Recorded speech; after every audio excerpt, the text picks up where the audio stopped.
Countdown for blast off.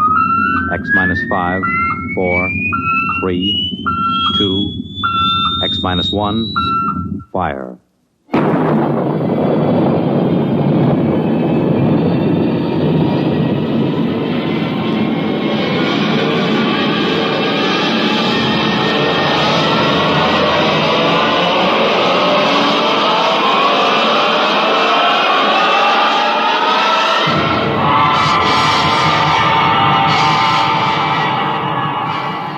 From the far horizons of the unknown come transcribed tales of new dimensions in time and space. These are stories of the future, adventures in which you'll live in a million, could be years, on 1,000 maybe worlds. The National Broadcasting Company, in cooperation with Galaxy Science Fiction Magazine, presents X minus 1.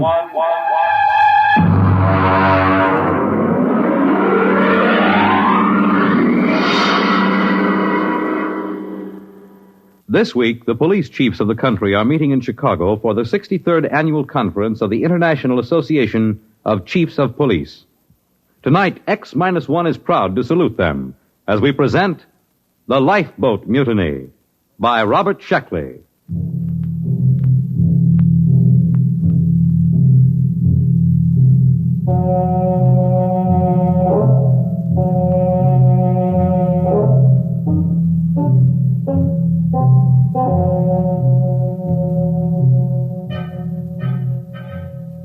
Of course, we should have known better. In a way, we were asking for it, but frankly, we were short of credits, and beggars can't be choosers. As a rule, I don't like second-hand equipment, not if I have to trust my life to it. But Joe, the interstellar junk man, can be pretty persuasive. He has an air of confidence when he walks down between the rows of antique jalopies on his lot and pats an airlock door lovingly or kicks at the ground gyros to show how firm they are. Joe exudes faith the way trees drip sap in the spring. And if you get too close, a little rubs off on you. Yeah, you see? Solid as a rock. Look at that plating. I'm telling you, this boat is a real buy. Well, she looks pretty old. Sure, she's old. Now, don't give us that story about it belonging to a little old lady who used it to flip to church on Sundays. Now, look, boys, I'm not trying to unload something on you. I don't stand to make a nickel on this, but tell me the truth. Did you ever hear sweeter engines? And look at those servos. Pretty old. And that hull. I bet it's 500 years old and not a spot of corrosion on it. I'm telling you, you're lucky. It's a coincidence, you two fellas coming in. You need a lifeboat. And sitting right here waiting for you, like you was made for each other, is this baby. Well, she certainly does seem rather nice. What do you think about it, Dick? It does look pretty good. It's about what we need for the ocean survey work on Trident. But you know Joe. Ah, they just don't build them this way anymore. Look at that propulsion unit. You couldn't dent it with a trip hammer. And note the capacity of the cooling system. It looks good, but some of these old machines, I just want to make absolutely sure it's safe. Safe? Safe. He asked me if it's safe. Is it? Now, step inside. Go ahead. Step inside. All right. Push that button. Right there on the instrument panel. This one? Hey. I am Lifeboat 324A. Hey, the darn thing talks. Yeah, and in English, too. It's equipped with a universal translator. It's completely automatic. I told you they just don't build them this way anymore. Go ahead. Push the button again.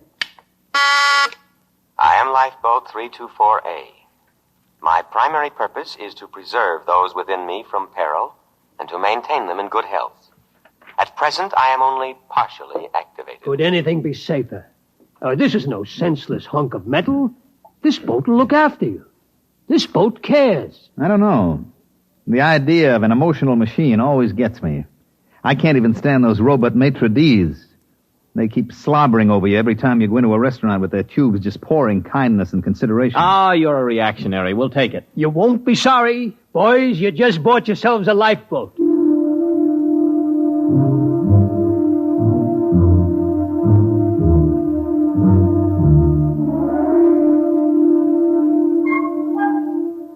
Joe delivered this assurance in the frank and open tones that had helped make him a millionaire several times over. It wasn't that he was dishonest. Far from it. All the flotsam he collected from anywhere in the universe worked. But ancient machines often had their own idea of how a job should be done. They tend to get peevish when forced into another routine.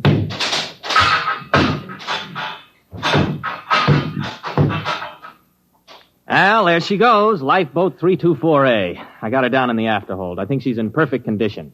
You know, it's just what we need for those oceans on Trident. I hope so. The last thing I bought from Joe was an electric razor.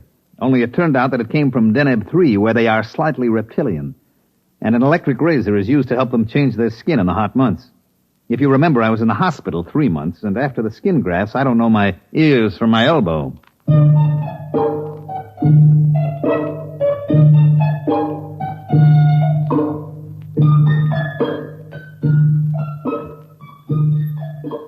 This job we were on was to survey the planet Trident for a real estate speculator who bought it for subdivision. Trident was about the size of Mars, but with a far better climate. There was no native indigenous population, no poisonous plants, and no germ-borne diseases. As a matter of fact, apart from one small island and one small polar ice cap, the entire planet was covered with water. There was no real shortage of land. You could wade across some of Trident's several seas. Our firm had been hired to survey and plan a little mountain raising because the sector council frowned on selling building lots under 4 feet of water. We landed on Trident and launched the lifeboat. Okay, I got the sandwiches in the water.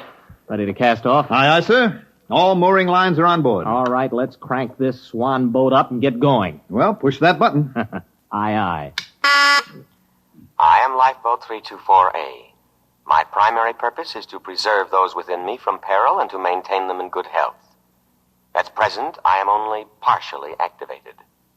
For full activity, press button 2. Oh, there it is, right next to the first one.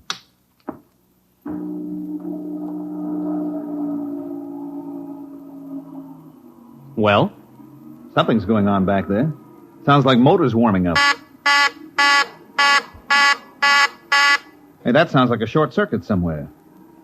You know there's no wheel on this thing? Oh, wait a minute. There's got to be some kind of tiller or control. Well, you look.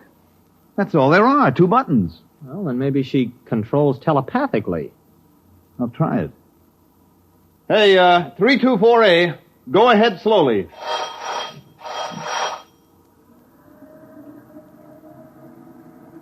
Ah, there she goes. That's it.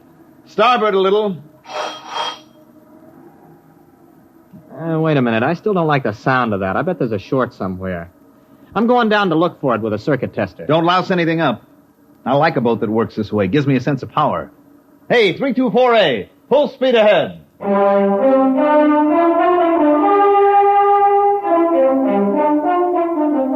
Arnold disappeared into the bilge with a circuit tester, and I handled the survey.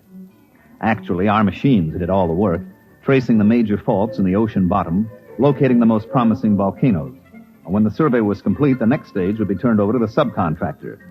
He would wire the volcanoes, seed the faults, and touch the whole thing off. After that, there'd be enough dry land on Trident for anybody. Well, by mid-afternoon, I figured we could knock off for a while. We ate our sandwiches, took a drink of water from the canteen, and then had ourselves a swim in Trident's clear, green water.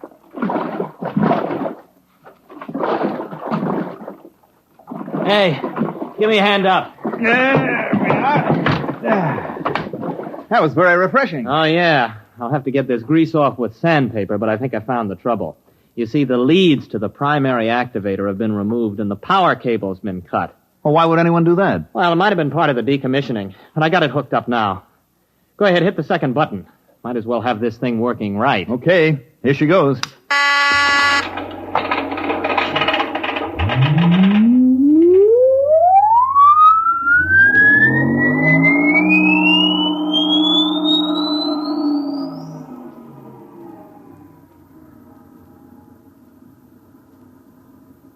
I am Lifeboat 324A.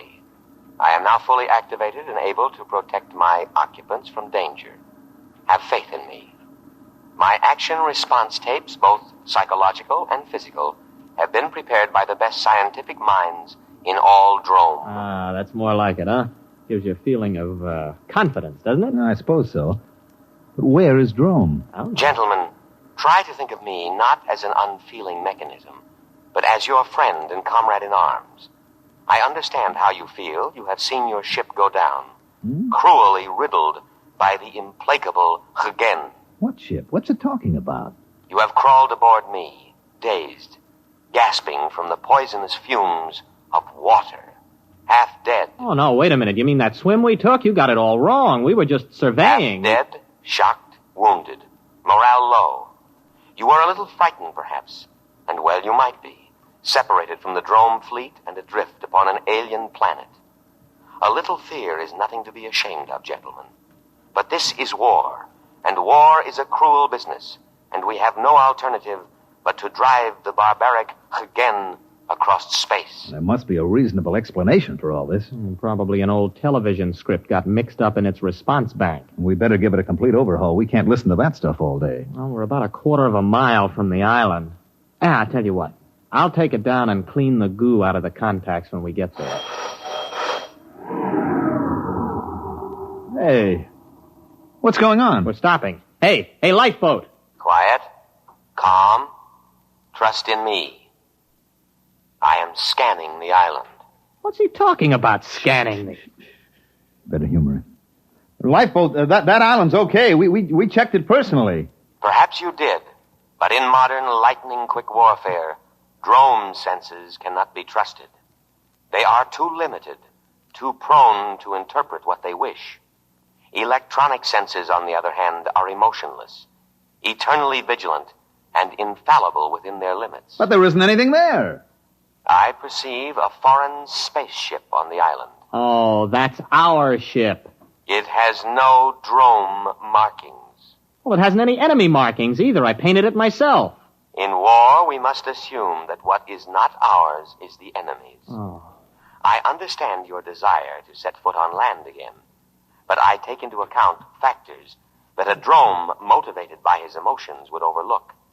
Consider the apparent emptiness of the strategic bit of land, the unmarked spaceship put temptingly out for bait, the fact that our fleet is no longer in this vicinity. All right, that's enough. Now, I'm tired of arguing with you. Go directly to that island. That's an order. I cannot obey that order. You are unbalanced from your harrowing escape from death. All right. Enough of this nonsense. I'm just going to take that cutoff switch and... Come to your senses, gentlemen. Only the decommissioning officer is empowered to turn me off.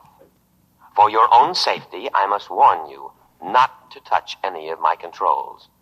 You are mentally unbalanced. Later, when our position is safer, I will administer to you. Now, my full energies must be devoted towards detection and escape from the enemy.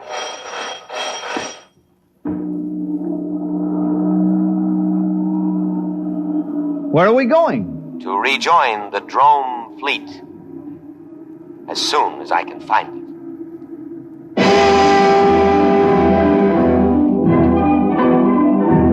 We sailed over the empty seas of Trident for the rest of the afternoon and far into the night. At about midnight, we sat in the cabin sharing our last sandwich.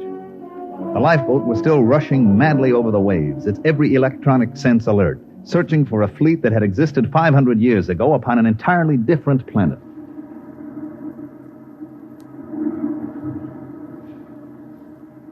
Oh, why didn't I pack more sandwiches? Did you ever hear of these dromes? Yeah, vaguely. They were non-human, lizard-evolved creatures. Yeah, they lived on the 6th planet of some little system near, Capella. The race died out over a century ago. Mm-hmm. And the Hagen?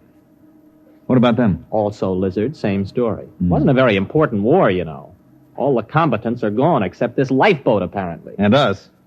We've been drafted as drone soldiery. You think we can reason with this tub? Oh, no, I don't see how. As far as this boat is concerned, the war is still on. It can only interpret data in terms of that premise. It's probably listening in on us now. No, I don't think so. See, it's not really a mind reader. Its perception senses are geared only to thoughts aimed specifically at it. Yes, sirree. They just don't build them this way anymore. Oh, I wish I could get my hands on Joe. Well, you know, it's actually a very interesting situation. The machine is acting very logically upon no longer existent conditions. Therefore, you could say that the machine is the victim of a systematized delusion. You mean the lifeboat is just plain insane? Well, I believe paranoia would be the proper designation. But it'll end pretty soon. Why?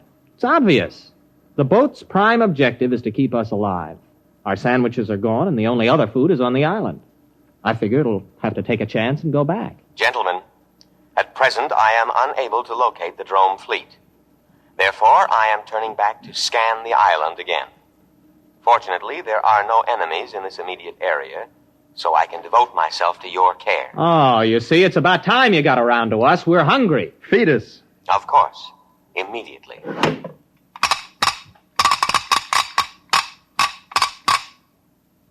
There you are, on the tray. What's that? That looks like clay. Oh, it smells like machine oil. Hey, what's it supposed to be? That is giesel. It's the staple diet of the drone people. I can prepare it in 16 different ways. Oh, try it. All right. It tastes like clay coated with machine oil. We can't eat that.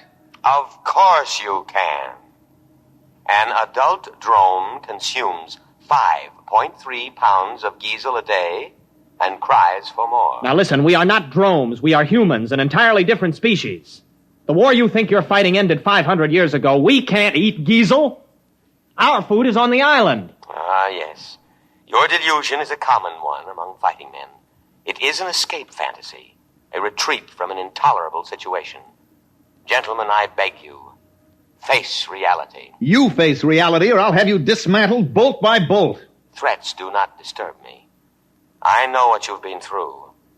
Possibly you've suffered some brain damage from your exposure to poisonous water. Poisonous? To drones. If absolutely necessary, I am also equipped to perform physical brain therapy.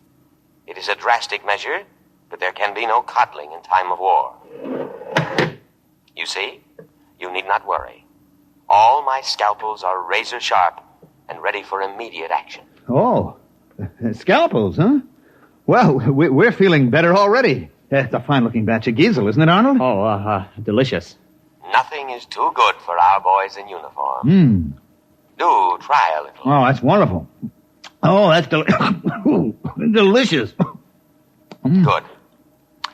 I am moving toward the island now, and I promise you in a little while you will be more comfortable. Why? The temperature here is unbearably hot. It is amazing you haven't gone into a coma. Any other drone would have. Soon I'll have it down to drone norm of 20 degrees below zero. And now I'll play our national anthem.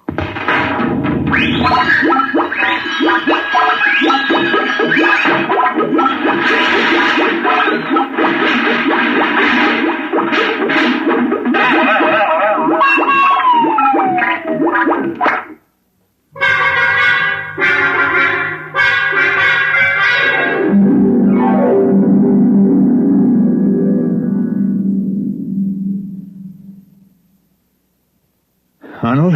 What? I'm cold. Well, you should be very comfortable. Drones live at 20 below zero. We're drones and no back talk. Those cooling tubes are all frosted up. Yeah, I just wrote my name in frost in the porthole. Hey, wait a minute. Wait a minute. I got an idea. Just follow my lead. Why not? Lead on, fellow drone. Give me the canteen. What are you doing?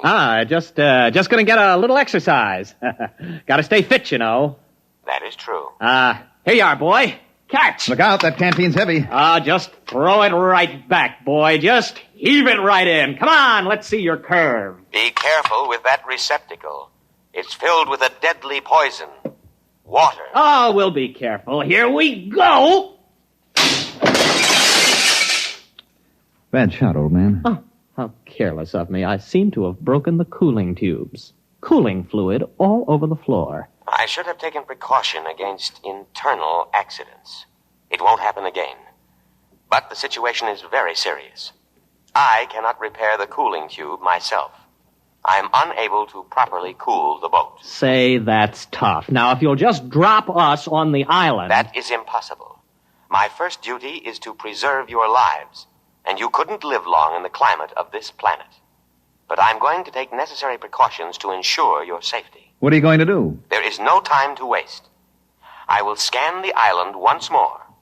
If our drone forces are not present, we will go to the one place on the planet that can sustain drone life. What place?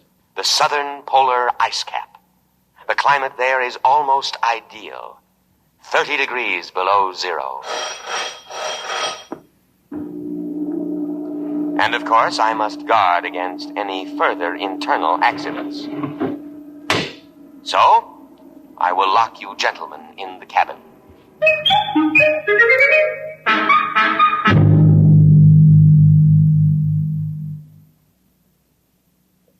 Think. I am thinking. Nothing's coming out. Well, we've got to get off when he reaches the island. It'll be our last chance. Now, look. We know his internal scanning isn't very good. When we reach the island, maybe we could cut his power cable. Oh, you couldn't get within 5 feet of it. He's got an electric charge on all the controls. I am now scanning the island. Place looks fine today. Oh, sure does. I'll bet our forces are dug in underground. They are not.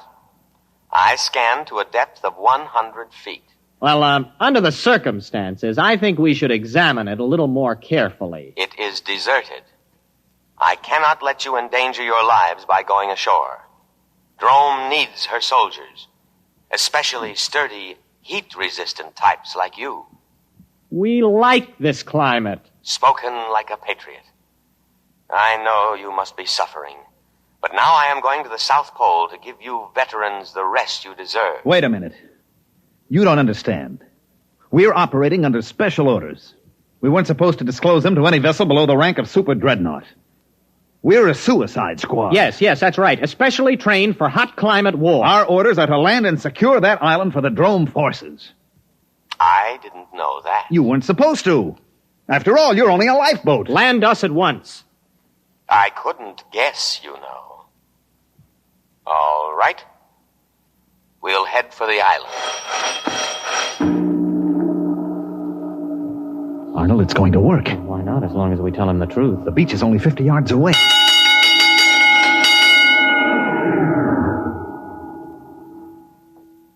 No. No, what? I cannot do it. What do you mean? This is war. Orders. I know, but I cannot obey. A different type of vessel should have been chosen for this mission, but not a lifeboat. You must think of our country. Think of the barbaric Hagen. It is electronically impossible for me to carry out your orders. My prime directive is to protect my occupants from harm. That order is stamped on my every tape, giving priority above all others. I cannot let you go to your certain death. You'll be court-martialed for this. I'll have you broken down to a dinghy. I regret to say I must operate within my limitations. I must take you to the safety of the South Pole. Listen, you crazy tin can. Let me at those controls. Please, do not attempt any more destruction. I know how you feel. Wait a minute, Arnold, old friend. Since we cannot accomplish our mission, we cannot ever again face our comrades. Death before dishonor. Hand me the canteen. No, don't. That's water. It is a deadly poison. Don't. Too late. Arnold, it's your turn. We, who are about to die, salute you. We die for glorious Drome. That goes for me, too. Speak to me. Speak to me. Lie still, you idiot. There is no known antidote. If only I could contact the hospital ship. Speak to me. Are you still alive? Answer me. Here. Here. Perhaps if you eat some giesel. Dead.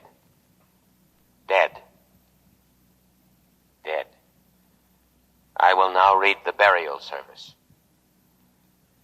Great Spirit of the universe, take into your custody the souls of these your servants. Although they died by their own hand, still it was in the service of their country, fighting for home and hearth. Judge them not harshly for their impious deed. Rather, blame the spirit of war that inflames and destroys the spirit of all drome. And now, by the authority vested in me, by the drome fleet, and with all reverence, I commend their bodies to the deep. Ow! Shut up. Accept them, O ocean, for many brave hearts are at slumber in the deep. Float quietly. What's the lifeboat doing? It's still hanging around. Just pray the drones didn't believe in cremation. Sleep quietly, brave spirits. I will now play the drone national anthem.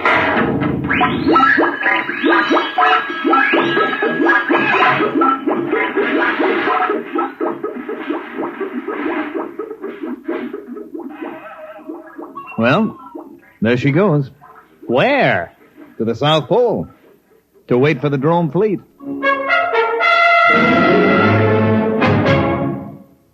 You have just heard X-1, presented by the National Broadcasting Company in cooperation with Galaxy Science Fiction Magazine, which this month features The Man Who Ate the World by Frederick Pohl. This is the story of a civilization which flowed with milk and honey, and of a man whose tragedy was that he had not drowned at birth. Galaxy Magazine, on your newsstand today. Tonight by transcription, X-1 has brought you The Lifeboat Mutiny, a story from the pages of Galaxy written by Robert Sheckley and adapted for radio by Ernest Kenoy. Featured in the cast were Leon Janney, Mandel Kramer, William Redfield, and John McGovern. Your announcer, Fred Collins. X-1 was directed by Daniel Sutter and is an NBC Radio Network production.